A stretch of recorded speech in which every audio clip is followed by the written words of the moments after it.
महत्वाची बाब अशी आहे की ज्या पद्धतीनं चिपळूण नागरी चालवली जाते त्याचा अभिमान जिल्ह्यातल्या प्रत्येक सहकार क्षेत्रामध्ये काम करणाऱ्या कार्यकर्त्याला असला पाहिजे।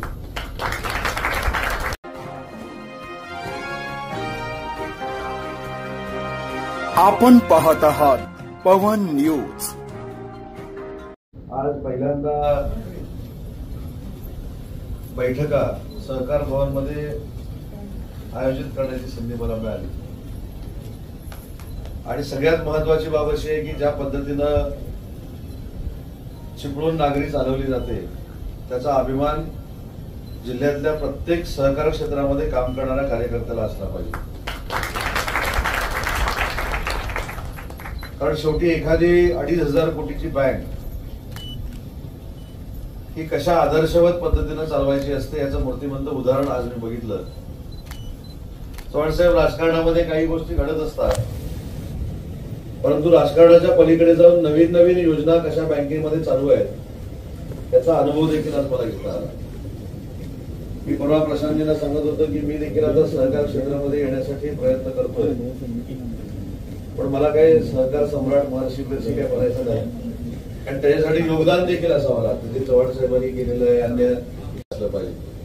आज इथे आल्यानंतर चव्हाणसाहेब देखील मला सांगत होते, प्रशांतजींनी देखील सांगितलं की ज्या वास्तूमध्ये आपण बसलोय त्या वास्तूचा झालेला काय पॉलिटिक्स प्लॅन बघितला। प्रशांतजी आर्किटेक्ट आहेत, आता तुम्ही बरोबर आहे की नाही? त्याच्यामुळं त्यांच्या दृष्टिकोनातनं हा जो काही परिसर अतिशय चांगल्या पद्धतीने डेव्हलप झाला आहे। चव्हाणसाहेब असं म्हणाले की अभय चित्रेंचं हे पूर्वीचं होतं आणि तिथं त्यांच्या सगळ्या राजकारणाच्या बैठका व्हायच्या, सगळे ते इथं असायचे। आता कदाचित त्यांच्याकडे हे नसेल पण प्रशांतकडे आहे, त्यामुळे भविष्यामध्ये मी आणि चव्हाणसाहेब इथंच पक्ष सांभाळू, प्रशांतची इच्छा असेल तर। पण हे चांगलं उभं केलंय खरोखर, म्हणजे बाकी विनोदाचा भाग जाऊ दे, पण हे अतिशय चांगलं उभं केलेलं आहे। हे असंच टिकवणं ही देखील आपल्या सगळ्यांची जबाबदारी आहे, कारण हे मेहनतीतनं उभं राहिलेलं आहे आणि इथं आल्यानंतर आपण कुठच्या तरी मोठ्या शहरामध्ये आहे। म्हणजे मगाशी मी हॉलमध्ये आल्यानंतर देखील चव्हाण साहेबांना सांगितलं की रत्नागिरी जिल्ह्यामध्ये अशा पद्धतीचा हॉल रत्नागिरी जिल्ह्यामध्ये तर कुठं नाही।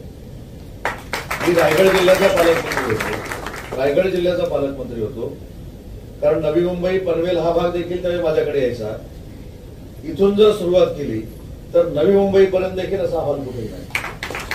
आणि मी सिंधुदुर्ग जिल्ह्याचा पण पालकमंत्री होतो, सिंधुदुर्ग जिल्ह्यामध्ये देखील असा हॉल कुठे नाही। त्याच्यामुळे तळ कोकणामध्ये कुठेही अशा पद्धतीचं स्ट्रक्चर नाही जिथे 150 लोक अतिशय चांगल्या पद्धतीनं बसतील, त्यांना मार्गदर्शन होईल, त्यांच्यासाठी कार्यशाळा होईल, अशा पद्धतीचं कुठंच तळ कोकणामध्ये नाही।